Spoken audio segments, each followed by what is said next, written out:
തിരുപ്പതിയിലെ വെങ്കടേശ്വരനെ നന്നായിട്ട് തൊഴുത് പ്രാർത്ഥിച്ച് വീണ്ടും ഞങ്ങളുടെ നാട്ടിലേക്കുള്ള യാത്ര തിരിച്ചു.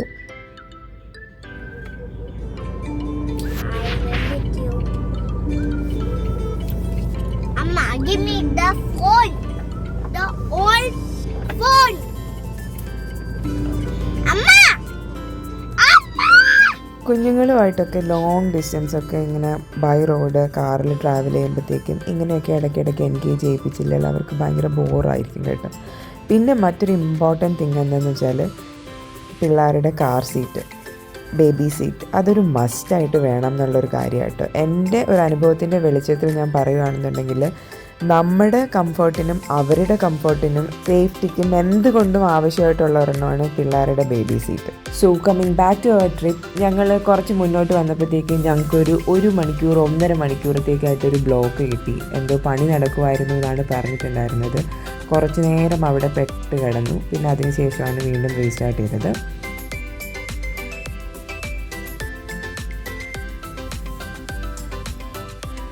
തമിഴ്നാട്ടിലെ റോഡിലൂടെ ഇങ്ങനെ വരുമ്പോഴത്തേനും എന്താണെന്നുള്ളതെന്ന് വെച്ചാൽ റോഡ് ഭയങ്കര നല്ലതാണ്. ആന്ധ്രയുടെ റോഡ് പോലെ തന്നെയാണ് ഓൾമോസ്റ്റ് എനിക്ക് ഫീൽ ചെയ്തത്.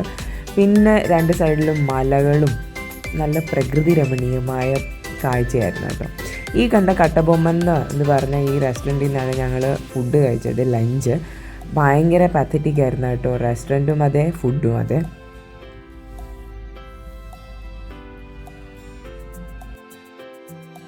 പിന്നെ തമിഴ്നാട്ടിലെത്തിക്കഴിഞ്ഞിട്ട് കൂടുതലായിട്ടും കണ്ടൊരു കാഴ്ചയാണ് ഇങ്ങനെ വിൻമില്ലിൻ്റെ ബ്ലേഡ്സ് ഒരുപാടെണ്ണം പല സ്ഥലങ്ങളിലായിട്ട് നിർത്തിയിട്ടിരിക്കുന്നതും ഇങ്ങനെ കൊണ്ടുപോകുന്നതും കണ്ടു കേട്ടോ. നമ്മൾ ദൂരെ നിന്ന് വിൻമില്ല് കാണുമ്പോഴത്തേക്കും വളരെ ചെറിയൊരു ഫാന് പോലെ തോന്നുമെങ്കിലും ഇതിൻ്റെ ഒരു ബ്ലേഡ് എന്തോരം നീളത്തിലാണെന്നുള്ളത് കണ്ടപ്പോഴാട്ടോ മനസ്സിലായത്. എന്നിട്ട് അതിനുശേഷം ഞങ്ങൾ കുറേ കൂടെയൊക്കെ ട്രാവൽ ചെയ്തു. രാത്രി ആയപ്പോഴത്തേക്കും ഞങ്ങൾ കൊടൈക്കനാലിലെത്തിയായിരുന്നു. രാത്രി എന്നല്ല, ഒരു 7 o'clock ആയപ്പോഴത്തേക്കും ഞങ്ങൾ ഹൈവേയിൽ നിന്നും കൊടൈക്കനാലിലോട്ട് തിരിഞ്ഞു. എന്നിട്ട് ഞങ്ങൾ പിന്നെ കൊടൈക്കനാലിലേക്ക് പോയി. അതിൻ്റെ വ്ലോഗും വീഡിയോയും ഞാൻ പ്രത്യേകമായിട്ട് ഇട്ടിട്ടുണ്ട്. കാണാൻ ആർക്കെങ്കിലും താല്പര്യമുണ്ടെങ്കിൽ please do watch that. Kodaikanal കണ്ടു കഴിഞ്ഞിട്ട് വീണ്ടും ഞങ്ങളുടെ യാത്ര അടുത്ത ദിവസം റീസ്റ്റാർട്ട് ചെയ്തതാണിത്.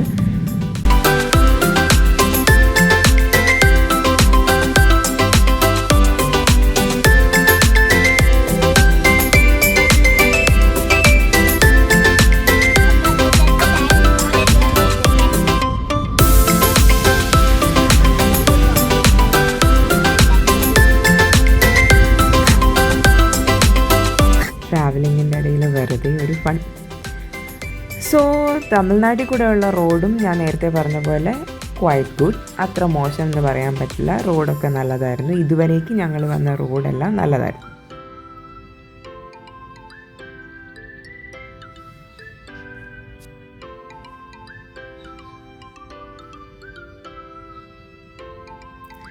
ഞാൻ എന്തിനാണ് ഈ റോഡെല്ലാം ഇങ്ങനെ ഇത് മുഴുവനായിട്ട് ഇങ്ങനെ കാണിക്കുന്നത് എന്തെന്ന് വെച്ചാൽ, ഇഫ് ഇൻ കേസ് ആരെങ്കിലും ഇങ്ങനെ ട്രാവൽ ചെയ്യുന്നുണ്ടെങ്കിൽ റോഡ് എങ്ങനെയാണ് എന്നൊക്കെ ഒരു കൺഫ്യൂഷൻ ആർക്കെങ്കിലുമൊക്കെ ഉണ്ടെങ്കിൽ വെറുതെ ഒന്ന് കണ്ടിരിക്കാൻ.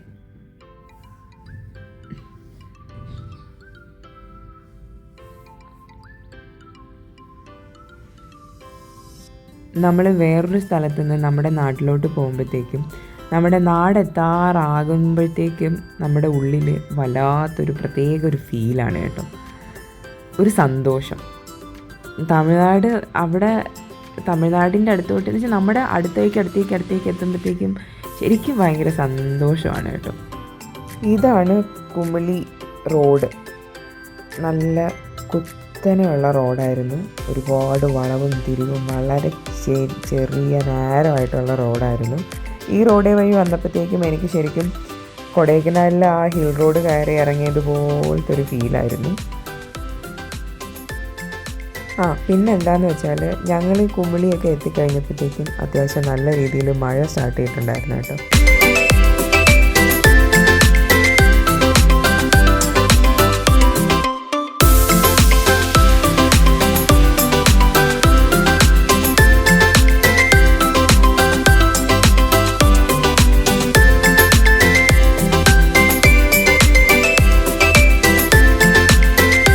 സോ അറ്റ് ലാസ്റ്റ് ഞങ്ങൾ കേരള തമിഴ്നാട് ചെക്ക് പോസ്റ്റിനടുത്തേക്ക് എത്തിക്കൊണ്ടിരിക്കുവാണ്. ഇതിന് തൊട്ട് മുന്നേ ഉണ്ടായിരുന്ന ഒരു ബ്ലോക്കാണ്. ആ കാണുന്നതാണ് കേരള തമിഴ്നാട് ചെക്ക് പോസ്റ്റ്, കുമിളി വഴി വരുമ്പോഴുള്ളത്. അതവിടെ കൊട്ടാരക്കരയ്ക്ക് ഇനി 136 കിലോമീറ്റർ എഴുതിയിട്ടുണ്ടായിരുന്നു. കേരളത്തിനകത്തോട്ട് നമ്മൾ കാർ അങ്ങോട്ട് എൻ്റർ ചെയ്തതേ ഉള്ളൂ, അന്നേരമുണ്ട് റോഡിലൊരു വലിയ ഗട്ടർ വിത്ത് മഴവെള്ളം നിറഞ്ഞ് തുളുമ്പി. ആ കാണുന്നത് റോഡിൽ വന്ന മാറ്റം ഉണ്ടല്ലോ. ഇത്രയും ദൂരം വന്ന റോഡും ഇങ്ങോട്ട് എൻ്റർ ചെയ്തപ്പോൾ ഉള്ള റോഡും തമ്മിൽ എന്തൊരു ഡിഫറൻസ് ആണ്. ഇനി അങ്ങോട്ട് പോകുമ്പോൾ നിങ്ങൾക്ക് മനസ്സിലാവും. What ever it be, road ഇത്തിരി മോശമാണെന്നുണ്ടെങ്കിലും കേരളത്തിനകത്തോട്ട് കയറിയപ്പോഴത്തേക്കും മനസ്സിന് വല്ലാത്തൊരു സന്തോഷമായിരുന്നു.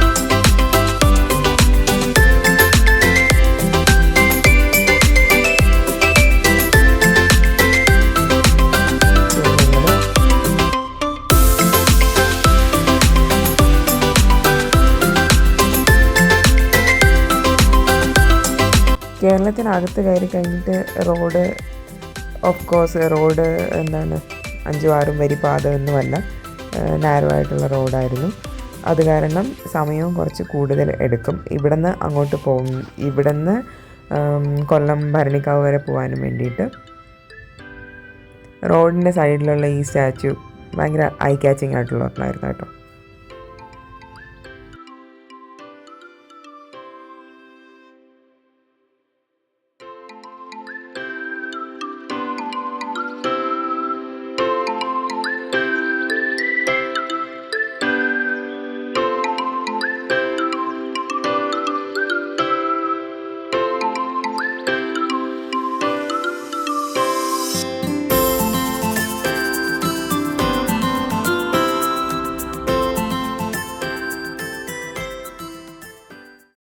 ഇപ്പം ഞങ്ങൾ പാസ് ചെയ്യുന്നത് കട്ടപ്പന ആ വഴിക്കാണ്.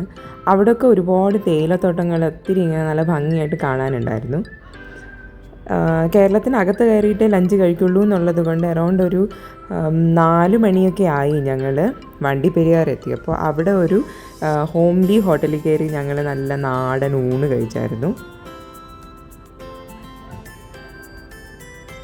ഇത് വഴിയിൽ ഒന്ന് നിർത്തിയപ്പോഴത്തേക്കും അവിടെ ഞങ്ങളുടെ കാറിൻ്റെ തൊട്ടടുത്തുണ്ടായിരുന്ന 2 ആൾക്കാരാണ്.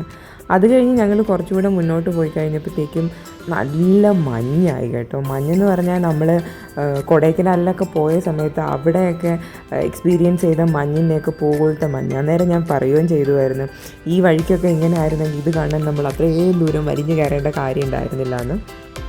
സോ അത് കഴിഞ്ഞ് നമ്മൾ കോട്ടയം എത്തിയപ്പോഴത്തേക്കും പിന്നെ ഫുൾ റബ്ബർ ആയിരുന്നു. ഇപ്പം നമ്മൾ എരുമേലി പാസ് ചെയ്യാണ്. ശബരിമല സീസൺ ആയത് കാരണം അയ്യപ്പന്മാരുടെ വണ്ടികളും അയ്യപ്പന്മാരും ഒക്കെ ഒരുപാടുണ്ടായിരുന്നു.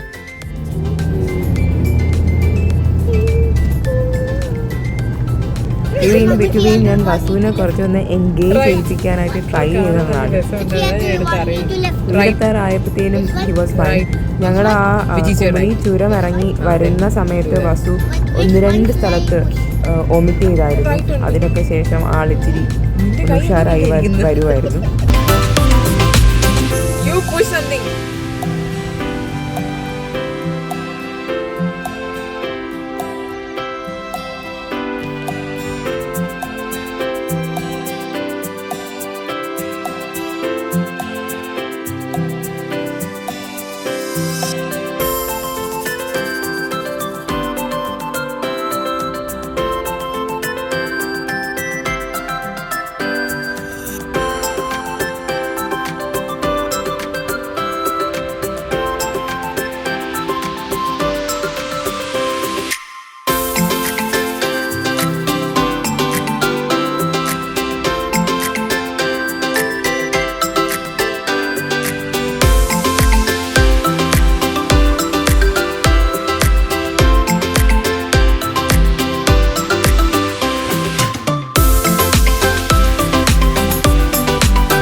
ഇപ്പം ഞങ്ങൾ അടൂർ പാസ് ചെയ്ത് പോയിക്കൊണ്ടിരിക്കുവാണ്. ഓൾമോസ്റ്റ് നമ്മൾ വീട് എത്താറായി.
സോ ഇത് ഞങ്ങളുടെ ജേണീൻ്റെ ലാസ്റ്റ് ലെഗാണ് കേട്ടോ. ഓൾമോസ്റ്റ് നമ്മൾ വീടെത്തി അല്ലെങ്കിൽ എത്താറായി എന്ന് തന്നെ പറയാം. അറൗണ്ട് ഒരു 6 മണി 6:30 ആയപ്പോഴത്തേക്കും ഞങ്ങളുടെ ഡെസ്റ്റിനേഷനിൽ എത്തിക്കഴിഞ്ഞു. ഇതാണ് ഭരണിക്കാവ് ശാസ്താംകോട്ട. ഞങ്ങളുടെ സ്ഥലത്ത് ഞങ്ങളെത്തി. സോ നീണ്ട 3 ദിവസത്തെ ട്രാവൽ ട്രിപ്പെല്ലാം കഴിഞ്ഞ് നമ്മൾ വളരെ സേഫായിട്ട് നമ്മുടെ വീട്ടിലെത്തി. സോ ഹോപ്പ് നിങ്ങൾക്ക് എല്ലാവർക്കും ഈ വീഡിയോ ഇഷ്ടപ്പെട്ടെന്ന് കരുതുന്നു. ഇഷ്ടപ്പെട്ടിട്ടുണ്ടെങ്കിൽ please do like, share and subscribe to my channel. Thank you so much for watching. By.